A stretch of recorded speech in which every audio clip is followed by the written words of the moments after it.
जी का आशीर्वाद मिलते मिलते समझ लीजिए कि वहां के लोग पहुंचे और मुख्यमंत्री जी केवल हाथ हिला करके हाँ हाँ ठीक है करके चले गए। तो ये सारी चीजें हैं, ठीक है, सबके संज्ञान में जा रही है। बात जा रही है कि ये लोग अब हमारे पीछे पड़ गए हैं, हमारे साथ अड़ गए हैं कि अब बिल्कुल बिना कुछ लिए लोग मानने वाले नहीं है मिश्रा जी। तो निश्चित तौर पे ये सही चीज है, होना भी चाहिए। भाई जयकरण जी मिले हैं तो इनको धन्यवाद है, ये तो अच्छी चीज है। अपने समाज के लिए लोग अगर मिल रहे हैं तो होनी चाहिए। देखिए कहीं भी हो आग, आग जलनी चाहिए मिश्रा जी, आग कहीं भी हो जलनी चाहिए। और अब ये पीर हो गई है पर्वत सी, ये पिघलनी चाहिए। निश्चित तौर पे अब शिक्षा मित्रों के, अन्वेषकों के या संविदा कर्मियों के जीवन में अच्छी खुशी आनी चाहिए, क्योंकि अब ये लोग बड़े काफी दिन हो गया। जैसे आप मान लीजिए शिक्षा मित्रों को तो 24 साल हो गया, अन्वेषक भी हमारे 10-11 साल से 12 साल से लगे हुए हैं लोग, 13 साल हो गए इन लोगों को भी। तो निश्चित तौर पे अपना परिवार, अगर लोग अच्छी आशा और विश्वास के साथ लगे थे कि सरकार है हमारे लिए सुनेगी, हम हमारे अंदर जो क्षमता है हम बच्चों को पढ़ाने का कार्य करते हैं तो सरकार हमारी सुनेगी, हम बच्चों को उचित गुणवत्तापूर्ण शिक्षा देंगे और निश्चित तौर पे हम लोगों का भविष्य उज्जवल होगा, ऐसा जान करके लोगों ने इस विभाग में कदम रखा था। तो अब समय पूरा होने वाला है, बहुत हो गया। कोई भी 40 से 50 के बीच में सारे लोग हैं, चाहे उद्देशक हो, शिक्षा मित्र हो। बहुत से लोग आपने तो देखा मिश्रा जी, बहुत शिक्षा मित्र जो उद्देशक के रूप में हमारे यहाँ शिक्षा मित्र में लगे थे वो बेचारे रिटायर भी हो रहे हैं, खाली हाथ जा रहे हैं। परिवार वाले पूछते हैं कि सब रिटायर होते हैं तो उनको कुछ न कुछ मिलता है, सरकार से मिलता है, पेंशन मिलती है, ये सारी चीजें मिलती है, और आपको तो कोई एक पैसे का भी सरकार ने नहीं किया। तो ये थोड़ी सी जा करके हमारे समाज के लोगों को लिए विडंबना है चीजें। तो इन सब की भी चीजें होनी चाहिए। तो निश्चित तौर पे अब आप कुछ न कुछ होना चाहिए। और मुझे भी विश्वास है मिश्रा जी, इसमें कहीं कोई अतिशयोक्ति नहीं है, कि निश्चित तौर पे मुख्यमंत्री जी जितना कर दें, क्या कर देंगे ये तो उनके ऊपर है।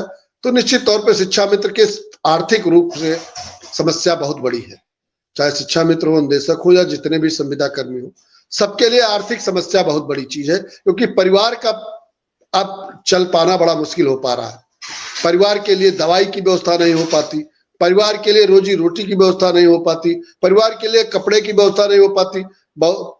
बहुतायक लोग ऐसे भी हैं जिसकी इधर सब्जी भी नहीं आ पाती मिश्रा जी 10,000 में। तो ये सब चीजों का समाधान होना चाहिए, निश्चित तौर पे होना चाहिए। और ये लगता भी है कि जिस तरीके से लोगों का आश्वासन मिल रहा है सत्ता पक्ष के लोगों का, कि कुछ न कुछ तो शिक्षा मित्रों के लिए होगा, ऐसा मुझे विश्वास है। अब माननीय मुख्यमंत्री जी की कृपा दृष्टि कितने जल्दी होती है चुनाव बाद, ये देखने की बात है। मुझे पूर्ण उम्मीद है कि माननीय मुख्यमंत्री जी बहुत सरल हृदय है और अति शीघ्र ही चुनाव बाद शिक्षा मित्रों और अन्वेषकों की बात को सुनेंगे और उनकी समस्या का निराकरण करेंगे। जी मिश्रा जी। बात आप ठीक कह रहे हैं मिश्रा जी। सबसे बड़ी समस्या सब्जी, रोटी, पानी, दाना, ये सब तो बहुत दूर की बात रह जाती है। अब सबसे बड़ी समस्या है कि बेटियों के हाथ पीले कर सभी शिक्षा मित्रों की बेटियां अब शादी योग्य हो गई।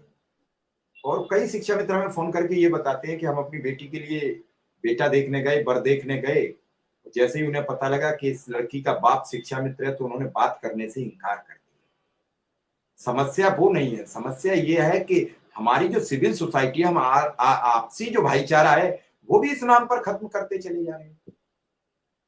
क्या शिक्षा मित्र की बेटी होना बेटा होना या अनुदेशक की बेटी बेटा होना गुनाह है कोई?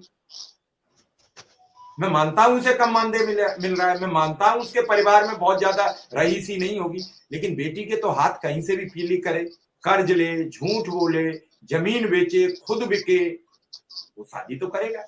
बेटी तो आज तक किसी की घर पर बैठी नहीं रही।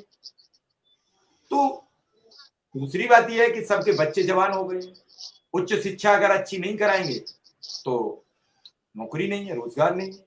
और उच्च शिक्षा अब इतनी महंगी है कि वो शिक्षा मित्र तो नहीं करा सकता अगर उसके पास कोई दूसरा ऑप्शन नहीं है। तो कई लोग बदतमीजी में कह देते हैं कि जरूरी थोड़ी है शिक्षा मित्र की नौकरी करो। ये तो उससे पूछो जो पिछला पूरा टाइम दे चुका है किसी उम्मीद और आशा में।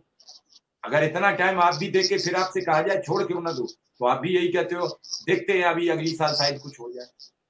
एक जो उम्मीद का सैलाब होता है वो बड़ा अजीबोगरीब होता है। और ऐसा नहीं होता है कि इस बार ही अजीबोगरीब है, वो हमेशा अलग होता है, डिफरेंस होता है। कहते नहीं वो डिफरेंस मॉडल है। हर चीज का नेगेटिव और पॉजिटिव परिणाम होता है।